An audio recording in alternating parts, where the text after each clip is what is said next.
Bonjour à tous, bienvenue sur Transition Vélo, j'espère que vous allez bien. On attend toujours le printemps, mais bon, en attendant, on continue de rouler. Voilà, on est le vendredi 3 mai 2024 et comme tous les vendredis, on va faire le point sur l'actu vélo à vélo.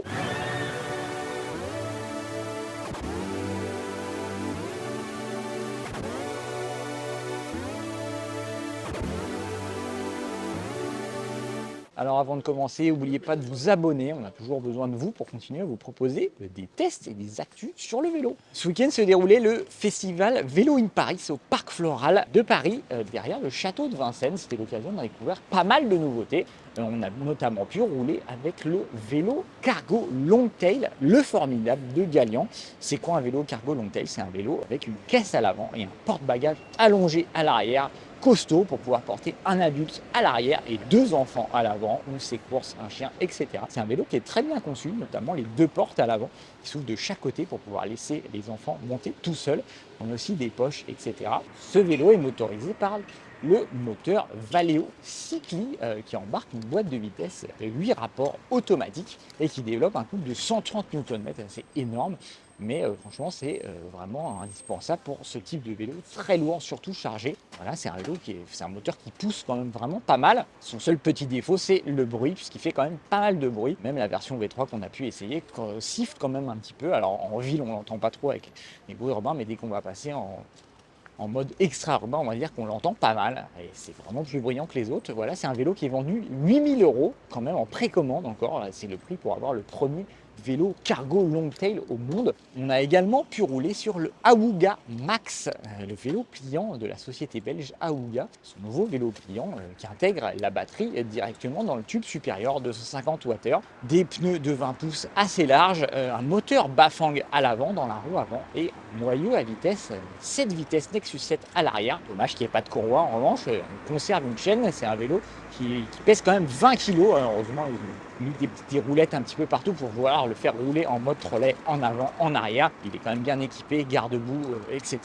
Mais en revanche, il faut quand même compter 3500 €. Alors c'est très cher, mais c'est le tarif des concurrents puisque c'est le tarif du Brompton électrique, par exemple, des EOVolt Pro équipés d'un moyeu avec vitesse automatique aussi à l'arrière qui sont aux alentours de 3000 € et des vélos bike qu'on a testé sur le site. Alors, c'est très cher, hein, les vélos électriques pliants, ça reste quand même très très cher. C'est un vélo qui roule bien. On a également pu voir pour la première fois le iWish Promenade dont je vous parlais la semaine dernière, l'occasion de voir. C'est quand même un vélo très bien conçu, qui roule très bien. Il nous a fait penser au Samedi 28 en termes de dynamisme et de confort, sauf qu'il a une courroie mono-vitesse et que l'assistance est gérée par leur propre système.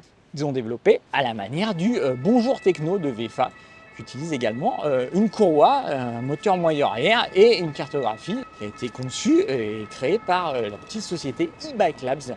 Voilà, sauf qu'il se différencie, il se démarque de la concurrence par un système de récupération d'énergie quand on pédale en arrière, quand on rétro-pédale, et qu'on va pouvoir moduler. C'est-à-dire quand on fait un tour complet, on est en récupération maximale, et si on fait un peu moins, on va baisser le taux de récupération. Ça permet d'ajuster en gros le frein moteur quand on s'approche d'un feu ou dans une essence, ça va permettre de recharger la batterie. Alors les batteries lithium-ion se rechargent par réaction chimique. On a besoin d'une tension assez continue pour pouvoir que la recharge soit vraiment efficace. Donc on va pouvoir recharger un tout petit peu la batterie, c'est pas vraiment ça qui importe, mais en tout cas on va pouvoir économiser énormément les plaquettes de frein et les freins en général, puisque toutes les décélérations vont pouvoir se faire juste en pédalant en arrière, et ça c'est quand même très très utile. Il est également équipé d'un système de blocage de frein arrière logiciel, donc ça c'est plutôt pas mal. On va laisser la police passer pour continuer. Ouh, eh ben dis donc, bien quand ça s'arrête. Le VEFA, le Bonjour Techno de VEFA, est attendu pour la rentrée prochaine pour un tarif d'environ 2500 €. C'est le tarif du iWish Promenade. Là, on passe par une petite déviation, trottoir, travaux, barrières. On est bien. Et c'est ça, hein. Les travaux, toujours des travaux.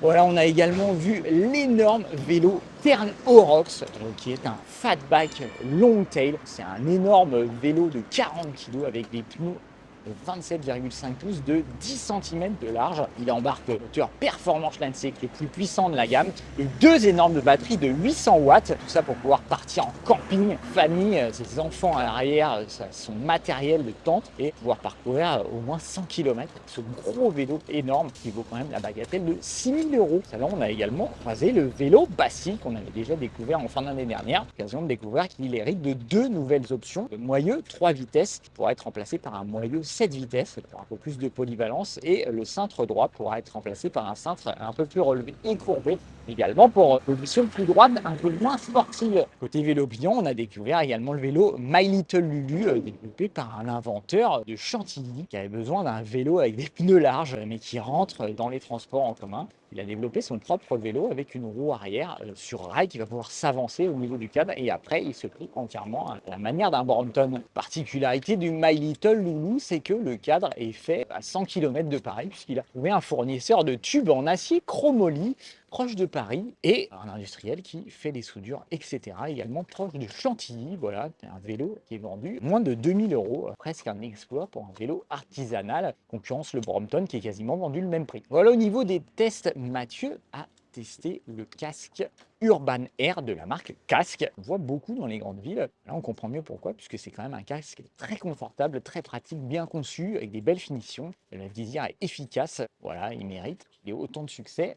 On peut juste lui reprocher que pour son prix, on aurait aimé avoir un peu plus d'options, notamment peut-être un éclairage LED intégré, surtout une boucle magnétique qui est quand même plus pratique au quotidien pour mettre et défaire le casque. Ça reste un très très bon casque, clairement. De son côté, Rémi a roulé sur l'Enitor X E+, dans sa version 1 de Giant.